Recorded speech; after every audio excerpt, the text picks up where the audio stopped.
Les ingestions de produits caustiques représentent un accident domestique dramatique, d'où l'importance de véhiculer plusieurs messages concernant les mesures préventives dans le cadre de l'ingestion de produits caustiques chez l'enfant. Je me présente, je suis le professeur Gargouri Lamia. Je suis pédiatre au sein du service de pédiatrie, urgence et réanimation pédiatrique au CHU Hédichek à Sfax, sous l'égide de la faculté de médecine de Sfax et de l'université de Sfax. L'ingestion de produits caustiques représente, comme je viens de le dire, un accident dramatique et il s'agit d'une urgence médico-chirurgicale grave qui peut mettre en jeu le pronostic vital en plus des complications précoces et tardives. C'est pourquoi la prévention reste le meilleur traitement. La question qui se pose est quand prévenir? En fait, on peut avoir une prévention à deux échelles. D'abord, une prévention pour éviter la survenue de l'accident de l'ingestion de produits caustiques. Ensuite, une prévention après la survenue de cet accident. Commençons d'abord par la prévention afin d'éviter la survenue de cet accident. Pour ceci, on peut s'appuyer sur la législation qui peut mettre en place des normes de sécurité. Des normes de sécurité que tous les fabricants de produits caustiques doivent suivre. D'abord, un conditionnement et un emballage résistant. Ensuite, l'étiquetage avec information fiable et précise sur les substances constitutives du produit, en mettant sur les étiquettes les signaux montrant que c'est un produit grave, que c'est un produit qui brûle. Et aussi un flaconnage avec bouchon de sécurité non manœuvrable par l'enfant. Donc, la législation est à mettre en place et elle est à suivre. Il y a aussi l'éducation sanitaire de la population afin d'éviter la survenue de ce genre d'accident. Puisqu'on a remarqué à travers des études statistiques que ce genre d'accident est essentiellement secondaire à l'ignorance. Une ignorance qui, sur le plan culturel, pousse les mamans à mettre les flacons de produits ménagers sous l'évier. Mais au fait, là provient le risque majeur des accidents. Et à travers des affiches qu'on peut coller dans les centres de santé, comme cette image, en fait, la maman, en étant dans la salle d'attente dans ce centre de santé, elle va regarder donc, cette image, et une image vaut mieux que 1000 discours, elle va remarquer qu'effectivement, ces produits ménagers sont sous l'évier, sont accessibles à cet enfant qui peut aller les chercher, il va aller donc renverser sur lui, il va pouvoir en boire et c'est grave. À travers aussi ce type d'image aussi qui montre donc cette fille qui crie de douleur. Donc là, certainement, la maman de retour chez elle va aller changer de place ses flacons pour qu'ils soient plus accessibles donc, à ses enfants. Donc, à travers ces affiches, ces informations, à travers plusieurs messages qu'on peut véhiculer à travers les journaux, les radios, les télévisions, et aussi, pourquoi pas utiliser les outils numériques à travers des enregistrements vidéo qu'on peut mettre sur une chaîne YouTube publique, qu'on peut aussi partager sur Facebook ou les autres circuits numériques. Personnellement, je me suis intéressée à l'éducation sanitaire et à la prévention de ce type d'accident. D'ailleurs, j'ai enregistré un enregistrement vidéo que j'ai mis sur YouTube depuis mai 2019. Et c'est un enregistrement vidéo qui est écrit en arabe, et que j'ai enregistré en dialecte tunisien pour que ça puisse être véhiculé à large donc, échelle et qu'il puisse être compris par le maximum des citoyens pour pouvoir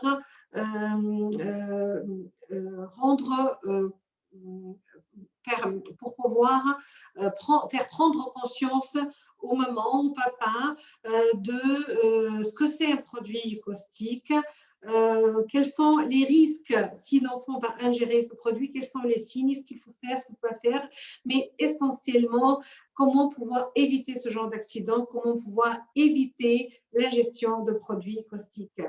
Donc, cet enregistrement vidéo est sur ma chaîne YouTube, Gergouli Lamia. Il est public. Pour pouvoir y accéder, il suffit d'aller taper donc Gergouli Lamia sur la chaîne YouTube ou utiliser ce QR code et à travers l'application au niveau de votre smartphone ou de votre tablette, vous pouvez y accéder directement. À travers ce genre de message, au niveau numérique, au niveau des journaux, télévision, radio, il faut vraiment faire prendre conscience aux parents, aux grands-parents que ces produits sont graves, qu'il faudra les mettre hors de la portée des enfants.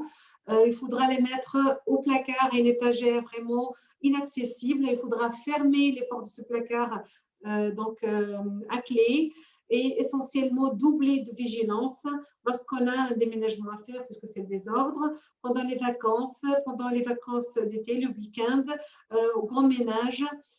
Donc là, il faudra doubler de vigilance et l'autre message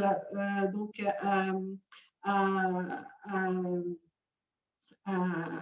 faire véhiculer, c'est ne jamais acheter que des produits commercialisés et il faudra garder ces produits dans les emballages d'origine, puisque les études ont montré que plus que la moitié des accidents des ingestions de produits caustiques sont secondaires à des produits caustiques qui sont transvasés et conservés dans des bouteilles en plastique, comme donc ce produit caustique qui est mis dans cette bouteille d'eau minéralisée. Donc, l'enfant en passant peut considérer que c'est du jus et aura envie de le boire. Donc, il faudra lutter contre ce phénomène. Et ceci, on peut y arriver à le faire si on est solidaire et si on va vouloir faire de l'éducation sanitaire de la population à large échelle. Voilà par rapport à ces différentes mesures préventives pour éviter la survenue de l'accident de l'ingestion des produits caustiques. Passons maintenant à la prévention après la survenue de l'ingestion. Une fois l'enfant a ingéré les produits caustiques, qu'est-ce qu'il faudra faire comme mesure préventive? D'abord, l'éducation sanitaire de la population. La prévention primaire est toujours très, très importante à établir. Donc là, il ne faut pas faire certains actes comme ne jamais faire vomir l'enfant, jamais provoquer des vomissements et ne pas donner à cet enfant à boire du lait, de l'huile ou tout autre liquide. Ce qu'il faudra faire, par contre, c'est rincer à l'eau pendant au moins 30 minutes lors d'une projection d'un produit caustique dans l'œil ou sur la peau et consulter en urgence. Puis, une fois la survenue, une fois on a l'œsophagite caustique, elle est là, l'enfant il doit être hospitalisé pour avoir un traitement, pour avoir certaines identifications de contrôle. Là, c'est une prévention qui va intéresser d'abord le patient et aussi le cadre médical.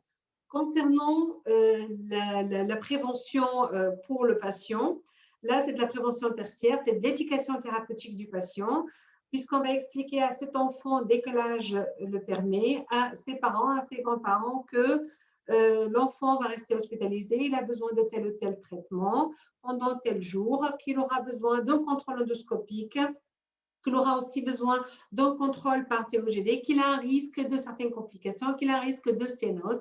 Cette sténose œsophagienne peut se manifester par une dysphagie. Donc, à la sortie, on va leur expliquer que la dysphagie peut se manifester par un enfant qui a du mal à avaler ou qui va cracher dès qu'il avale et que là, il faudra consulter en urgence. Donc, cette éducation thérapeutique du patient permettra d'améliorer la qualité de vie et permettra d'accélérer les mesures thérapeutiques. Puis, après la survenue de cette œsophagite caustique, quel type de prévention sur le plan médical? En fait, là, on a besoin d'une surveillance. Cet enfant qui est hospitalisé, qui est donc à jeun, qui est sous bolus de célimédrol, il faudra dépister les complications précoces qui peuvent être infectieuses, métaboliques, respiratoires. Et comme complications tardives, on peut avoir des sténoses œsophagiennes, troubles nutritionnels, des troubles psychiatriques.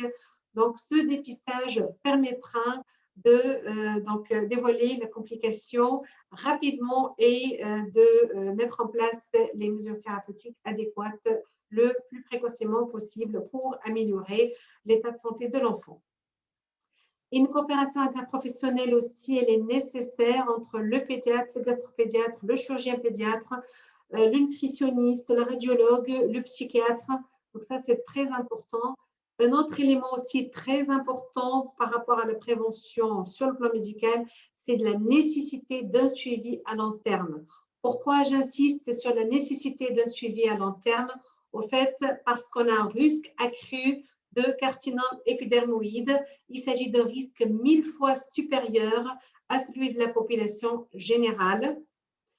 Et il faudra savoir que ce risque accru de carcinome épidermoïde n'a aucune corrélation avec la sévérité des lésions initiales et qu'il peut survenir après une latence de 25 à 50 ans, donc en moyenne 40 ans, d'où l'importance de noter l'accident de l'ingestion du produit caustique dans le carnet de santé, puisque après 25 à 50 ans, ce n'aura plus le pédiatre qui va suivre l'enfant, ce sera donc le gastrologue adulte, ce sera le médecin généraliste ou le médecin de famille. C'est pourquoi c'est très important de noter ce genre d'accident dans un courrier, dans un résumé d'observation d'utilisation ou dans le carnet de santé.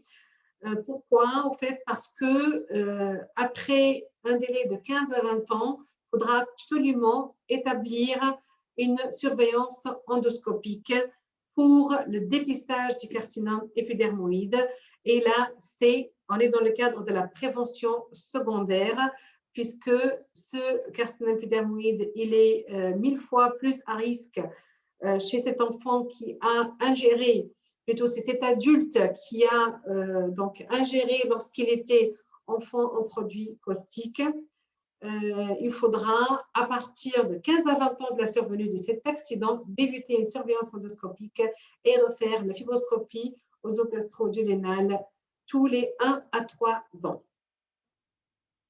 Donc, en conclusion, la gestion de produits caustiques reste un problème de santé publique dans notre pays. Il est très important d'établir cette collaboration interprofessionnelle entre toutes les professions, donc les spécialités qui s'occupent de cet enfant et aussi des médecins qui vont s'occuper de l'adulte que deviendra cet enfant pour établir ce dépistage du carcinome épidermoïde à partir de 15 à 20 ans de la survenue de cet accident.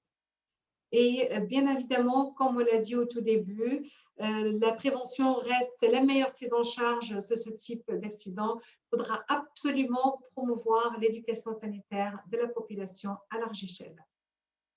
Merci pour votre écoute.